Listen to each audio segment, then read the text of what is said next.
حضرت امام ربیعہ رحمت اللہ علیہ مدینہ منورہ کے بہت بڑے فاضل، زبردست فقیہ اور نامور محدث گزرے ہیں۔ ان کے حالات میں لکھا ہے کہ ان کے والد جن کا نام فروغ تھا ایک دولت مند سپاہی تھے۔ خلافت بنو امیہ کے زمانہ میں وہ لشکر میں ملازم تھے۔ جس زمانے میں امام ربیعہ اپنی ماں کے پیٹ میں تھے، دمشق کے خلیفہ نے ایک فوج خراسان کی طرف روانہ کی اور اس میں فروغ کو بھی جانا پڑا۔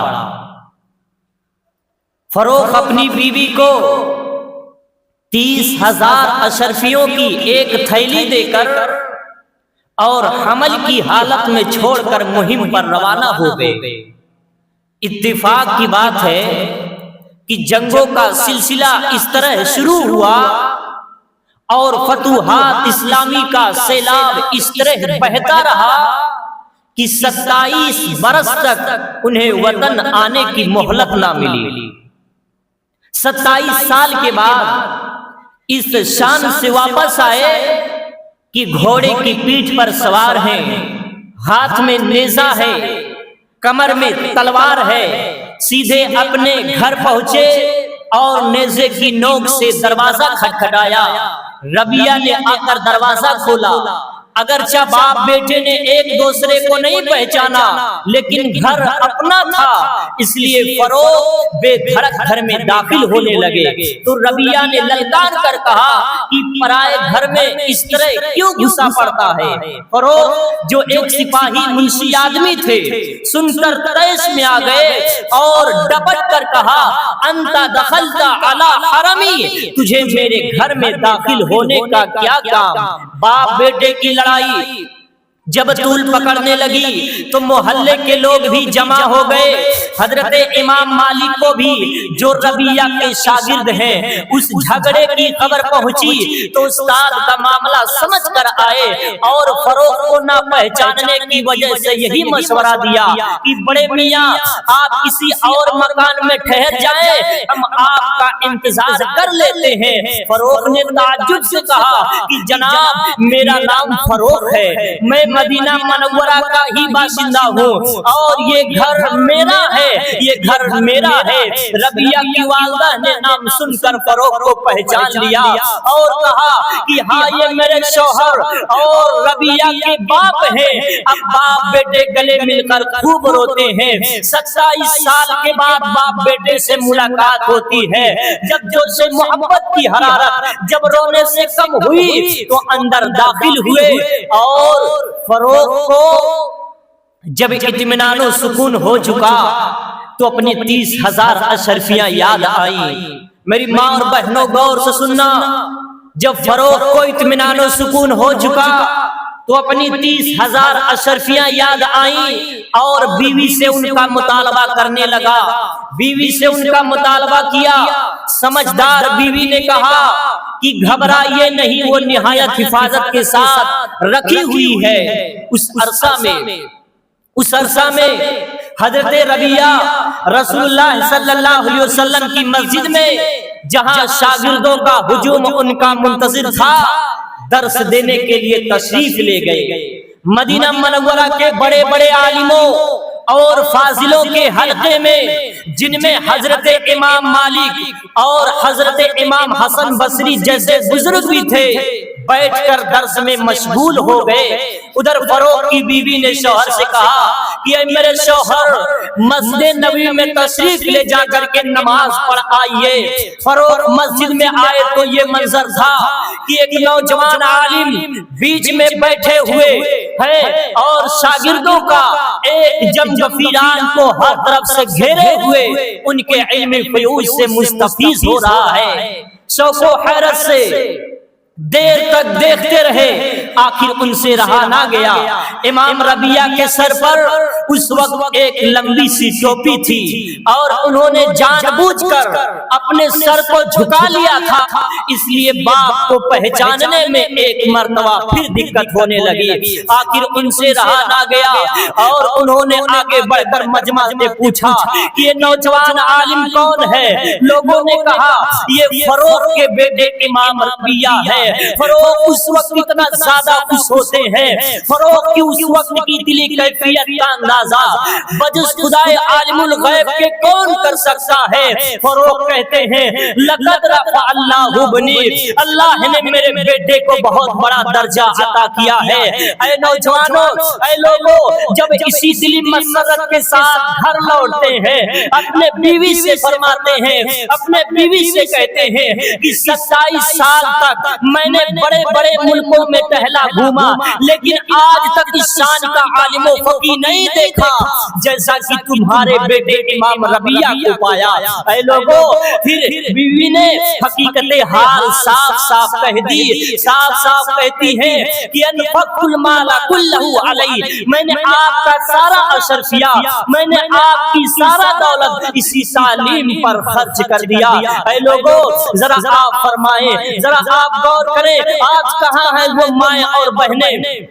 آج کہاں ہیں وہ خواتین جو تعلیم کے نام پر، جو تعلیم کے نام پر، تربیت کے نام پر وہ اپنے پیسے کو، اپنی دولت کو کتنا خرچ کرتی ہیں؟ آج معاشرے میں دیکھیں، شادی کے نام پر لاکھوں خرچ ہوتا ہے، ختنے کے نام پر لاکھوں خرچ ہوتا ہے، اور عقیقہ کے نام پر لاکھوں خرچ ہوتا ہے، لیکن اگر بات آ جائے مسجد کی، بات اگر آ جائے مدارس کی، تو 200 روپیہ انہیں دینے کے لیے، چند پیسے چندہ دینے کے لیے ان پر بہت گرا گزرتا ہے، بہت تکلیف ہوتی ہے۔ یاد رکھو، اگر آج آپ نے تعلیم کے نام پر، تربیت کے نام پر کوتاہی کیا، اپنے بچوں کو یوں ہی جاہل رکھا، تو یاد رکھنا ایک وقت ایسا آئے گا، ایک وقت ایسا آئے گا جب یہی بچے آپ سے زبان لڑائیں گے، یہی بچے ایسی حرکت کریں گے کہ ان کی حرکتوں کی وجہ سے آپ کو اپنا سر کو جھکانا پڑے گا، اور آپ اس لائق نہیں چھوڑیں گے کہ آپ اپنے چہرے کو اپنے گھر کی کھڑکی کے باہر سے بھی نکال سکیں، اس طرح رسوا کریں گے۔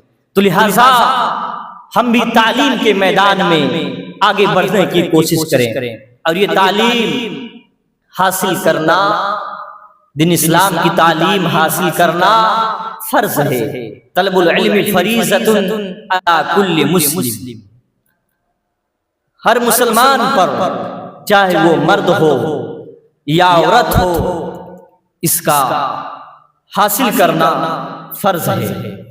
یہاں علم سے مراد وہ علم نہیں ہے سائنس یا ریاضی، بلکہ یہاں علم سے مراد وہ علم ہے نبی کریم صلی اللہ علیہ وسلم کے احادیث، قرآن مجید کے پیغام، اس طرح کا علم مراد ہے۔ لہٰذا اس علم کو حاصل کرنے کی کوشش کریں۔ سامعین کرام، کم سے کم اپنے بچوں کو اتنا تعلیم دیں، دین کی باتیں، دین کے احکام اتنا ضرور سکھا دیں کہ جب آپ اس دنیا سے چلے جائیں، جب آپ اس دنیا سے رخصت ہو جائیں، تو آپ کے بچے آپ کی جنازے میں وہ دعائیں پڑھ سکیں جو نبی کریم صلی اللہ علیہ وسلم ہم کو سکھلائے ہیں۔ اللہم اغفر لحینا و میتنا، اس لائق ضرور بنا دے کہ آپ کے لیے جن بچوں کی خاطر آپ محنت و مزدوری کرتے ہیں، جن بچوں کے لیے، اہل و عیال کے لیے اپنی پوری جوانی کو آپ نے باہر پردیس میں گوا دیا، وہ بچے آپ کے لیے دعا کر سکیں، رب ارحمہما کما ربیانی صغیرا، کہ اللہ میری ماں پر، میرے باپ پر، میرے والدین پر ویسے ہی رحم فرمانا جیسا کہ بچپن میں انہوں نے مجھ پر رحم کیا تھا، پرورش کیا تھا۔ تو سامعین کرام، اس طرح کی دعائیں اسی وقت کر سکتے ہیں جب آپ اپنے بچوں کو دین اسلام کی تعلیم دیں گے، جب آپ اپنے بچوں کو سیرت کے مطابق اس کی زندگی کو ڈھالنے کی کوشش کریں گے۔ اور یاد رکھو اللہ رب العالمین قرآن مجید میں فرماتا ہے یا ایھا الذین آمنوا قوا انفسکم واہلیکم نارا وقودھا الناس والحجارہ۔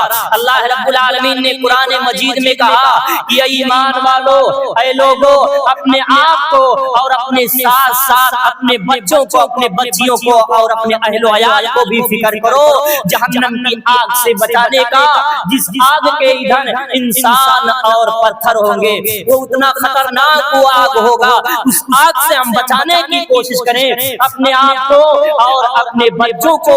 اور یہ اسی وقت ہو سکتا ہے جب آپ اپنے بچوں کو دین اسلام کی ڈھانچے میں ڈھالنے کی کوشش کریں گے، یہ اسی وقت ہو سکتا ہے جب آپ اپنے بچوں کو نبی کریم صلی اللہ علیہ وسلم کے بتائے ہوئے مطابق خود زندگی گزاریں گے اور اپنے بچوں کو گزارنے کی کوشش کریں گے۔ اور ایسا تبھی ہو سکتا ہے جب اسے کسی اچھے عالم دین یا کسی اچھے امام سے جوڑنے کی کوشش کریں جو اسے قرآن و حدیث کی تعلیم دیتے ہیں۔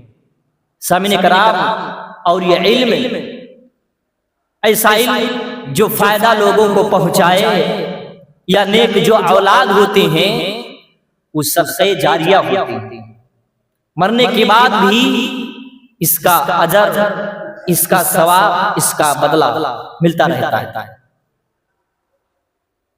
نبی کریم صلی اللہ علیہ وسلم فرماتے ہیں اذا مات ابن آدم انقطع عنہ عملہ الا من ثلاث صدقۃ جاریۃ او علم ينتفع به او ولد صالح يدعو له۔ نبی کریم صلی اللہ علیہ وسلم کہتے ہیں، راوی ابو ہریرہ بیان کرتے ہیں کہ انسان جب اس دنیا سے چلا جاتا ہے تو اس کے عمل کا سلسلہ منقطع ہو جاتا ہے، اس کے عمل کا سلسلہ ختم ہو جاتا ہے، وہ دنیا سے چلا گیا، لیکن تین طریقے ایسے ہیں، تین راستہ ایسا ہے کہ مرنے کے بعد بھی اسے ثواب پہنچتا رہتا ہے، ثواب ملتا رہتا ہے۔ انہی میں سے ایک نیک اولاد ہوتے ہیں۔ سامعین کرام، انہی میں سے ایک نیک اولاد ہے۔ اگر آپ نے اپنے بچوں کو نیک بنایا، اچھا تعلیم دیا، اچھی تربیت کی، تو یاد رکھو یہ بچے صدقہ جاریہ ہوتے ہیں جو آپ کے لیے دعا کریں گے، کار خیر کریں گے، اور یہ آپ کے حق میں بہتر ہوگا۔ سامعین کرام، اور اسی طرح سے بچوں کی تعلیم و تربیت کو لے کر کے ہمیں بہت آگاہ اور بہت چوکنا رہنا چاہیے، کیونکہ موجودہ دور یہ وقت کا تقاضا ہے، حالات ہمیں یہ بتلاتے ہیں کہ اگر آپ نے اس میں کوتاہی کیا تو آپ کے جس طرح دیگر علاقوں میں سننے کو خبر ملتا ہے کہ بچیاں مرتد ہو رہی ہیں، وجہ یہی ہے